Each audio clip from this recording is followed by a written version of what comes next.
नमस्कार दोस्तों, आप सभी का स्वागत है आपके अपने YouTube चैनल ज्ञान स्टडी LMP पर।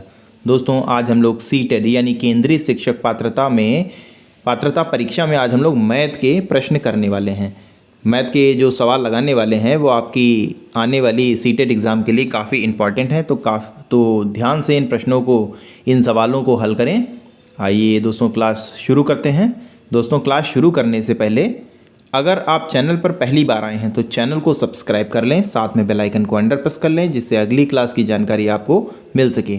अब आइए दोस्तों, क्लास में चलते हैं और आज के प्रश्नों को हल करते हैं। आज का हमारा पहला सवाल है, एक दीवार घड़ी दर्पण के सामने लटकी हुई है। दर्पण में घड़ी का प्रतिबिंब दिखाई दे रहा है जिसमें 4:35 हो रहा है, तो वास्तविक समय क्या होगा? दर्पण में समय जो दिखाई दे रहा है वो है 4:35 और वास्तविक समय निकालने के लिए दोस्तों 12 बजे से हम इसको घटा देंगे। 4:35 को घटा देंगे, तो इसको घटा देंगे तो ये आएगा 5, 10 से 5 गया बचा 5 और 5 से 3 गया बचा 2, यहाँ बचा 11, 11 से 4 गया 7, 7:25 होंगे। ये ए ऑप्शन में हमारे दे रखा है, तो ए ऑप्शन हमारा सही हो जाएगा। आइए दोस्तों, अगला सवाल लगाते हैं। अगला दोस्तों प्रश्न है, अब पेडागोजी से ये प्रश्न पूछा गया है, मैथ पेडागोजी से। सवाल है, कक्षा 2 का एक विद्यार्थी 162 को 162 पढ़ता है किंतु 1062 लिखता है। यह शिक्षक के लिए किस ओर संकेत करता है? ऑप्शन है आपके, बच्चा संख्या की अभिव्यक्ति के विस्तारित रूप और लघु रूप से भ्रमित है। बी ऑप्शन में है, शिक्षक को चाहिए कि वह स्थानीय मान के विषय में तभी बताए जब बच्चा संख्याओं को भली भांति लिखना सीख जाए। सी ऑप्शन में है, बच्चा कक्षा में ध्यान से नहीं सुनता। और डी ऑप्शन में है, बच्चे को स्थानीय मान की समझ अच्छी तरह से नहीं है। तो इस प्रश्न का दोस्तों सही उत्तर हो जाएगा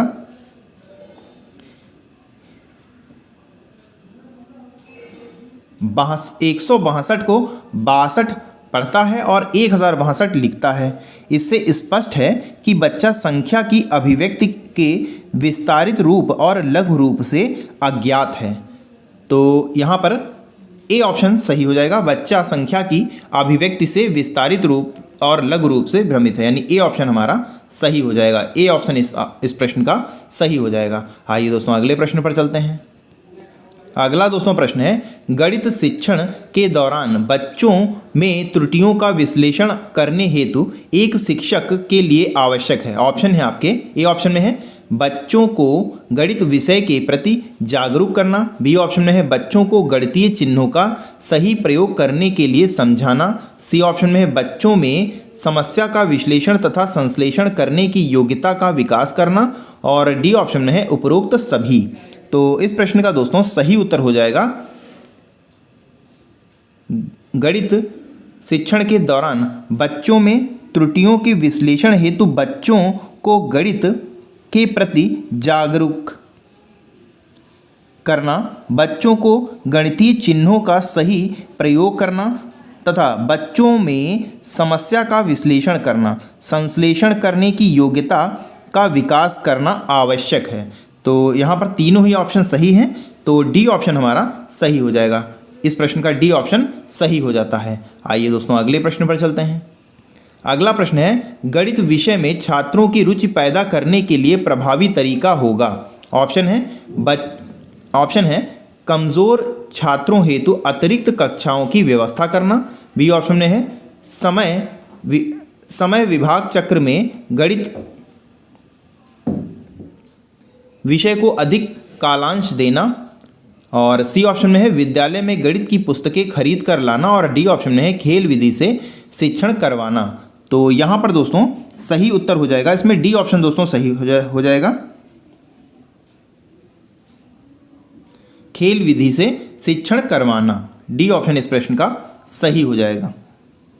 गणित विषय में छात्रों की रुचि पैदा करने के लिए सबसे प्रभावी तरीका यह है कि खेल विधि द्वारा शिक्षण करवाया जाए। तो डी ऑप्शन सही हो जाएगा। आइए दोस्तों अगले प्रश्न पर चलते हैं। अगला दोस्तों प्रश्न है, गणित विषय में मूल्यांकन एक प्रक्रिया है जिसका आशय है। ए ऑप्शन में है बच्चों में यह पता लगाना कि गणित में उनकी रुचि का समावेश है। बी ऑप्शन में है मूल्यांकन से अध्यापकों द्वारा बच्चों की शैक्षिक उपलब्धि का पता लगाना। सी ऑप्शन में है बच्चों की कमजोरी का पता लगाना और डी ऑप्शन में उपरोक्त में से कोई नहीं। तो इस प्रश्न का दोस्तों सही उत्तर हो जाएगा गणित विषय में मूल्यांकन प्रक्रिया का आशय है कि मूल्यांकन द्वारा अध्यापकों को बच्चों की शैक्षिक उपलब्धि का पता लगाना। तो बी ऑप्शन सही हो जाएगा। इस प्रश्न का बी ऑप्शन हमारा सही हो जाता है। आइए दोस्तों अगले प्रश्न पर चलते हैं। अगला दोस्तों प्रश्न है, निम्न में से कौन सा कथन सत्य है।